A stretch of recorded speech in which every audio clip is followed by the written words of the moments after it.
Next topic है अपना force exerted by jet on inclined moving plate. तो इससे पहले वाला आपने केस पढ़ा था जब आपकी प्लेट थी वो क्या थी, वर्टिकल थी, मूविंग थी, लेकिन अब की बार जो आपकी प्लेट है वो इंक्लाइन है और क्या है, मूविंग है। तो देखिए कैसा केस होगा, बनाने की कोशिश करता हूं मैं केस। ये आपके पास कोई प्लेट है, ये प्लेट है, इसके ऊपर कुछ ऐसे जेट स्ट्राइक कर रहा है। इसको थोड़ा सा मैं ऐसे बना देता हूँ कि थोड़ा सेंटर में लगे, है ना। और ये स्ट्राइक करने के बाद कुछ ऐसा चला जाएगा, ये कुछ ऐसा चला जाएगा, है ना। और प्लेट आपकी देख सकते हो, अगर वर्टिकल होती तो ऐसे होती, लेकिन ये क्या है, इंक्लाइन है। अगर कुछ एंगल की बात करूं तो ये कुछ एंगल है, वो एंगल कितना है, कोई थीटा एंगल पे क्या है, ये इंक्लाइन, ठीक है। तो इस केस में वो सारी कंडीशन सेम है। अगर ये आपका डायमीटर ये कुछ ऐसा होगा, ये इधर वाली कहानी आपको मैं बार बार नहीं बताऊंगा क्योंकि आपको बता चुका, है ना। तो ये डायमीटर है इस जेट का, वेलोसिटी है v इस जेट के अंदर, और एरिया इन x डायरेक्शन कितना है, a, ठीक है। और ये आपका जो प्लेट है वो किस डायरेक्शन में मूव कर रही है, इस जेट की डायरेक्शन में, x डायरेक्शन में मूव कर रही है, इस वेलोसिटी से, u वेलोसिटी से। तो ये आपको ध्यान रखना है। तो देखिए अगर मैं बात करूं कि कितना मास स्ट्राइक करेगा, आप कुछ सोच के बताना। मास पर second striking on plate, plate के ऊपर कितना मास स्ट्राइक कर रहा है, देखो आपको पता होना चाहिए। पर सेकंड की बात करूं तो रो ए वी माइनस यू, क्या वही होगा, क्योंकि अब की बार भी u वेलोसिटी से ये क्या हो रही है, मूव हो रही है, और v वेलोसिटी से जेट इसके ऊपर आ रहा है, तो रिलेटिव वेलोसिटी क्या में काम में आएगी अब की बार भी। अगर आप रिलेटिव वेलोसिटी की बात करो तो वो रिलेटिव वेलोसिटी कितनी आएगी, v माइनस यू, बार बार लिखने की जरूरत नहीं है। तो v माइनस यू अब की बार रिलेटिव वेलोसिटी होगी। तो अगर मैं फोर्स निकालने की कोशिश करूं, क्या निकालने की करूं, फोर्स निकालने की, तो force exerted on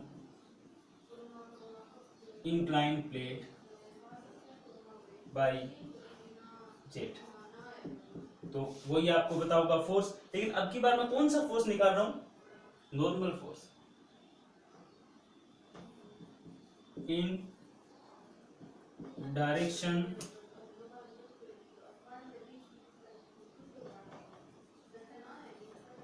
normal to the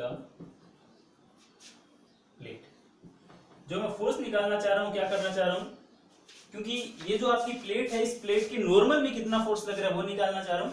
अगर ये नॉर्मल से मैं निकाल लूंगा, उसके बाद मैं कंपोनेंट कर लूंगा x और y में, तो आपको पता चल जाएगा कि इस डायरेक्शन में कितना है, उसके परपेंडिकुलर डायरेक्शन में कितना है। तो नॉर्मल डायरेक्शन में अगर मैं फोर्स की बात करूं तो नॉर्मल डायरेक्शन मान लो Fn कोई फोर्स है आपका, Fn जो फोर्स है इक्वल्स टू वही रो ए v माइनस यू, एक तो वही हो गया। अब कंडीशन आती है इनिशियल वेलोसिटी और फाइनल वेलोसिटी की। फाइनल वेलोसिटी में मुझे कोई भी दिक्कत नहीं है, कितनी होगी, जीरो होगी, कोई दिक्कत नहीं है मुझे, हर बार मुझे पता है जीरो होती है। और क्यों हो, एक केस में जीरो नहीं होगी, लेकिन ये तो कहीं ना कहीं इसके ऊपर स्ट्राइक करने के बाद तो कितनी होगी, जीरो ही होगी इस डायरेक्शन में, ठीक है। नॉर्मल डायरेक्शन में बात करूंगा तो भी कितनी होगी, जीरो होगी।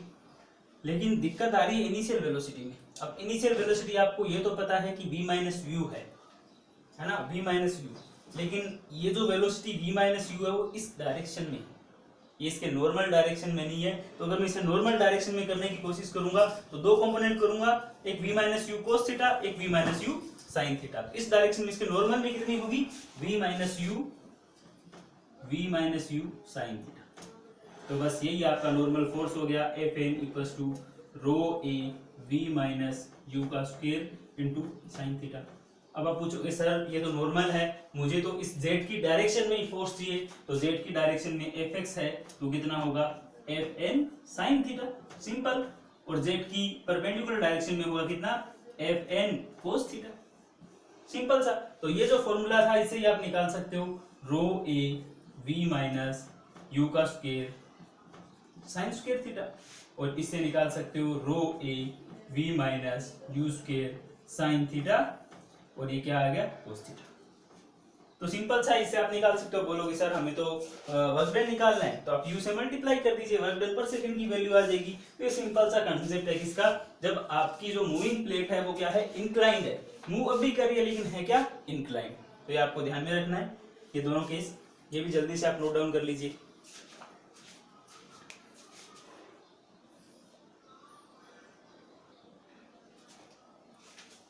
तो देखो नेक्स्ट टॉपिक है वो है force exerted by jet on series of vanes. ये काफी इंपॉर्टेंट है, इसलिए इंपॉर्टेंट है क्योंकि जो भी टरबाइन होगा, हाइड्रोलिक मशीन होगी, उसमें सीरीज ऑफ वेंस होगी, जो आपको देखा जा रहे हो, देख सकते हो सीरीज ऑफ प्लेट। अगर इसका नाम दे दूं मैं प्लेट, जो आप पहले पढ़ रहे थे, ये कौन सी है, बस करो है, कुछ भी दिक्कत नहीं है ना। और ये आपका क्या है, रोटर है, या व्हील बोल सकते हो, व्हील बोल दो, कोई दिक्कत वाली बात नहीं है। अभी टरबाइन के पर नहीं बात करें तब तक आप व्हील बोल दो इसे, है ना। उसके ऊपर प्लेट है और ये आपका जेट है। इसकी वेलोसिटी अब की बार भी कितनी है, v है।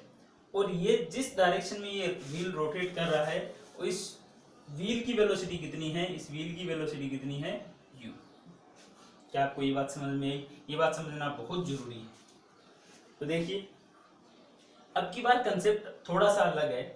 अब ये जो आपका रोटर है मूव कर रहा है कंटिन्यूसली। अगर ये मूव कर रहा है तो आप ये बताइए कि मास स्ट्राइकिंग पर सेकेंड,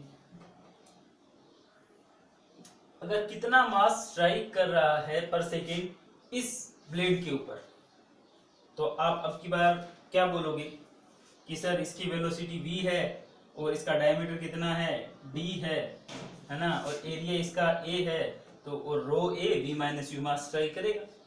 क्या ये बात बोलना सही है?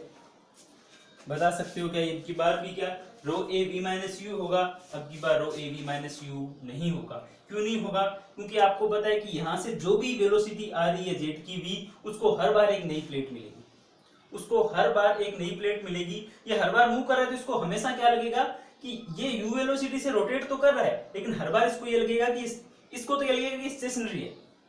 इस जेट को तो ऐसा लगेगा कि उसको तो हर बार कुछ ना कुछ वहां पे मिल रहा है ना। जो मूव कर रहा है तो इसको ऐसा लगेगा कि ये आगे वाली जो प्लेट है वो स्टेशनरी है नहीं, वो स्टेशनरी, लेकिन ये व्यू वेलोसिटी से घूम रही है, लेकिन हर बार उसको एक नई प्लेट मिल जाती है ना। है तो ये सीरीज ऑफ फेंस, तो मास स्ट्राइकिंग पर सेकंड कितना होगा, रो ए वी। सर ठीक है, मास स्ट्राइकिंग पर सेकंड आपने बोल दिया रो ए वी है, मान लेते हैं हम लोग, लेकिन आप ये बताइए फिर फोर्स कितना होगा। अगर मैं फोर्स की बात करूं तो वही आपका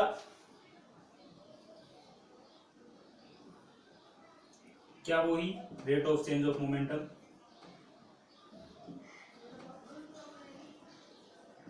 चेंज ऑफ मोमेंटम, है ना। तो एफ की बात करूंगा, ज्यादा घुमा फिरा के बात करने की जरूरत नहीं है। मास एक तो लिख सकते हैं अपन मास स्ट्राइकिंग पर सेकेंड, और यहाँ पे initial velocity minus final velocity. तो आपने बोल दिया सर मास स्ट्राइकिंग पर सेकंड, तो हमें रो ए वी बोल दिया, और इनिशियल वेलोसिटी आपको सबको पता थी कितनी थी v, और फाइनल वेलोसिटी किस वेलोसिटी से फ्लूइड मूव करेगा, इस वेलोसिटी से आपका रोटर ये व्हील मूव कर रहा है, v माइनस यू। तो आपको पता होना चाहिए एफ कितना आ गया आपके पास, रो ए V v minus U. Sir आप मुझे वर्क डन पर सेकेंड निकाल के बताओ। तो बच्चा वर्क डन पर सेकेंड आसान से निकाल सकते हैं, वर्क डन पर सेकेंड लिखा मैंने, और rho A V we minus U, और किससे मल्टीप्लाई कर दूं इसको, यू से मल्टीप्लाई कर दूं, तो ये क्या हो जाएगा, वर्क डन पर सेकेंड। ठीक है सर, मान गए। लेकिन क्या इतने से काम चल जाएगा? बेटा काम तो चल जाएगा, लेकिन एक चीज और निकालना चाहता हूँ, ये सीरीज ऑफ वेंसी ये कितनी एफिशिएंसी होगी, इस सिस्टम की एफिशिएंसी कितनी होगी वो निकालना चाह रहा हूँ मैं, है ना। तो ठीक है, ये तो आपका वर्क डन निकल गया, कोई बड़ी बात नहीं है, आराम से आप निकाल सकते हो वर्क डन पर second, rho A V we minus u, बिल्कुल आसान है। लेकिन अपन इसकी एफिशिएंसी निकालने की कोशिश करते हैं। इसके लिए मैं देखता हूँ काइनेटिक एनर्जी पर सेकेंड कितनी, इस जेट से तो निकल रही है एनर्जी, उसकी काइनेटिक एनर्जी पर सेकेंड की बात करूं, आपको पता है 1/2 m डॉट v स्क्वायर। ठीक है सर, 1/2 m डॉट की वैल्यू सर हमें पता है कितनी है, रो ए वी इंटू वी स्क्वायर। ठीक है, इसका मतलब काइनेटिक एनर्जी पर सेकेंड कितनी है by jet, 1/2 rho v q. समझ गए सर, समझ गए। तो ठीक है, अब आप बताइए कि कितना वर्क डन कितना हुआ। सर वर्क डन तो आपने अभी तो निकाला है, वर्क डन पर सेकंड तो आप अभी निकाल के आए हो, कितना निकाला भैया, रो ए, सॉरी सर यहाँ पे वी था, ठीक है सर आप वी लिख लीजिए, सर यहाँ पे यू था, चलो यू लिख लीजिए, ठीक है, वी यू सब लिख लिया। तो सर एफिशिएंसी कैसे निकालोगे, एफिशिएंसी निकालेंगे, देखो एफिशिएंसी निकालने के लिए अपने को क्या करना होगा, एफिशिएंसी होती क्या है, आउटपुट अपॉन इनपुट, कितना आउटपुट था और कितना इनपुट अपने दिया, आउटपुट पावर अपने को ये मिली, वर्क डन पर सेकंड क्या होती है, पावर, और काइनेटिक एनर्जी पर सेकंड, एनर्जी पर सेकंड भी क्या होती है, पावर। तो आपको पता है एफिशिएंसी इक्वल टू होता है आउटपुट अपॉन इनपुट, ठीक है सर।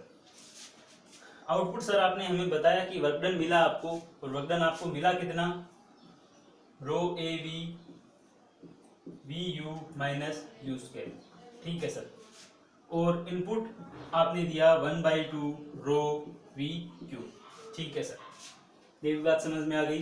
रो से सर आपने रो कैंसिल कर दिया, ठीक है, एक वी से एक वी कैंसिल कर दिया सर, यहाँ 2 बचा, ये भी ठीक है, ये 2 ऊपर चला गया, 2a v you minus you square upon v square, ठीक है क्या सर, बिल्कुल ठीक है।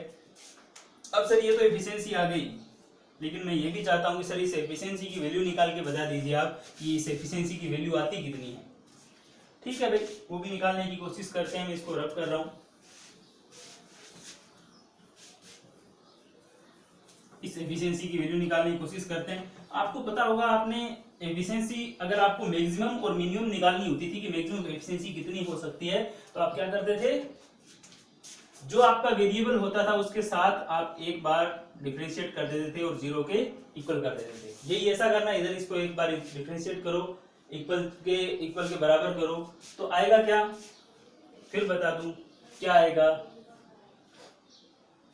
इसकी वैल्यू निकालोगे, देखो लंबा चौड़ा काम नहीं करेंगे क्योंकि v है वो तो कांस्टेंट है, इधर a भी कांस्टेंट है, v you minus you square है ना, इसका मैं डिफरेंशिएट करूंगा कितना आएगा, v आएगा, इसका डिफरेंशिएट करूंगा माइनस 2u आएगा, इक्वल्स टू क्या आ जाएगा 0, और अगर u की वैल्यू निकालने की कोशिश करो कितनी आएगी, v/2।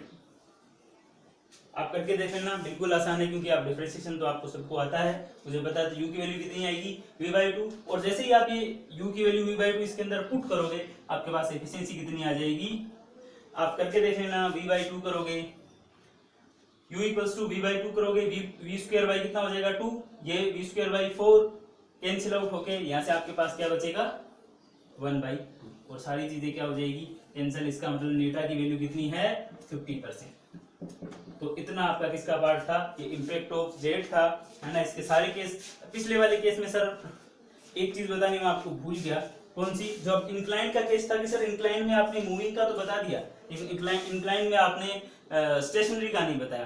तो मैंने मूविंग का इसीलिए बताया था कि मूविंग का जो फॉर्मूला है तो क्या आया था, rho A V minus you square into sine theta. अगर आपको इसमें